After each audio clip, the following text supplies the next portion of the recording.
Good day, everyone. My name is Darren Graham, and I'm a solution architect at Software AG Government Solutions. I've been working on application modernization projects for about 2 decades, and my hope today is that over the next few minutes, I'll be able to convince you that organizations should stop funding traditional application modernization efforts. I believe that we need to change our optics and approach application modernization problems differently.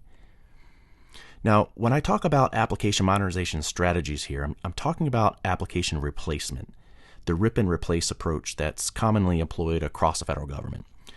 Take this analogy as an example. Let's say you wanted to completely modernize your kitchen.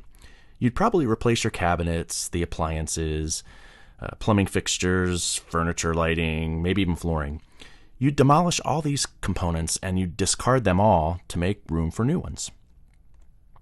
However, once your kitchen modernization project is complete, you'd still basically have the same functionality as you had before. For example, the refrigerator still keeps items cold, the sink still provides hot and cold water, the oven still cooks your food. But you may also realize some incremental benefits of modernization. For example, your smart refrigerator automates your grocery list. Your cookware is easier to clean. The knives are sharper, so you reduce your risk for injury. So in many ways, this kitchen example mirrors the same cost-benefit scenarios that we see commonly in IT application modernization projects. But if a large portion of the application functionality doesn't change, why modernize to begin with? Many argue that removing the technical debt of applications can take a large chunk out of the cost of existing applications. Supporting databases or other underlying software components may require expensive licensing. Processes can be streamlined because the new applications can automate repetitive tasks and eliminate manual work. For heavily regulated agencies like the IRS or FDA, new data tracking or reporting requirements might need to be satisfied. And in some agencies, the underlying hardware and operating systems themselves may no longer be supported. This introduces risks and costs there. Newer, more modern UI experiences can make jobs easier and help retain talent within the agency. Nobody likes to work on antiquated systems that handcuff you and create manual work. And finally, overall costs are reduced because resources within the required technical skill sets are a lot easier to find, and agencies can leverage the cost benefits of cloud adoption. But as is often the case with replacement strategies, these benefits are often overpromised and are significantly underachieved. This is because the very nature of how federal applications are designed compounds the risks when implementing changes, and this risk becomes exponentially proportionate to the size of the change and the strategic importance of the application. Federal government has been digitizing data systems of record for decades, one project at a time. And many different implementation teams over time have fielded varying supporting technologies. Now, the good news is the logic developed within these systems have been tested, stressed, improved, and curated over time. But these systems of records were never typically built with change in mind, so they're pretty brittle and fragile. Finally, these applications are large and complex and interconnected. Every ball that's being balanced here on this image is an entire ecosystem of code, data, personnel, and teams, and value.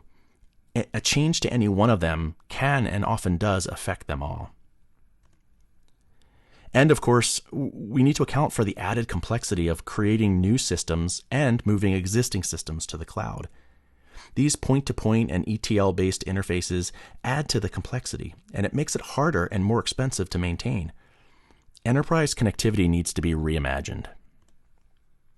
Here's another way of looking at it, which might look more like a proper application architecture drawing. I often find something like this in my discussions with agencies. So in addition to the complexity within these interconnected applications, we have to consider security, performance, scalability, and adoption of standards. Agencies have to encompass all of this while incorporating new technologies, all while managing migrations of applications to the cloud. Oh, and by the way, plan and execute this on top of shifting and sometimes unknowable financial backdrop. There's an alternative approach that I've seen yield significant returns for agencies that have adopted it. This is to API enable existing enterprise applications using integration technology. even if the logic and the data in the existing applications were not originally designed to be exposed as APIs, agencies can leverage pre-built integration adapters to tap into them. With this modern tooling, connections can be enabled very quickly and without requiring code changes in existing applications. To prove this point, I've seen customers take a 30-year-old application running on a mainframe and expose its data and logic in real time using a modern REST API in just a few clicks, all without a single line of code being added and without requiring a single configuration change to the application. Once created, these APIs become governed, reusable enterprise assets, complete with modernized security controls that support things like data redaction and zero-trust architectures. This API layer provides an abstraction from existing and new enterprise applications, and it facilitates real-time, on-demand access to data, which reduces the need for costly data replication via batch and ETL code. All of this together reduces interface development efforts, sustainment costs, and sometimes more importantly, complexity. So just a quick summary. We need to stop modernizing applications using large rip and replace strategies. There's just too much risk and not enough realization of the benefits. Agencies need to rethink how enterprise applications communicate. While point-to-point interfaces, data warehousing, and ETL batches may have provided really good short-term benefits, these will not scale as we need to allow applications to be modernized and move to the cloud. The key here is to adopt an API-led integration strategy to unlock logic and data in existing systems.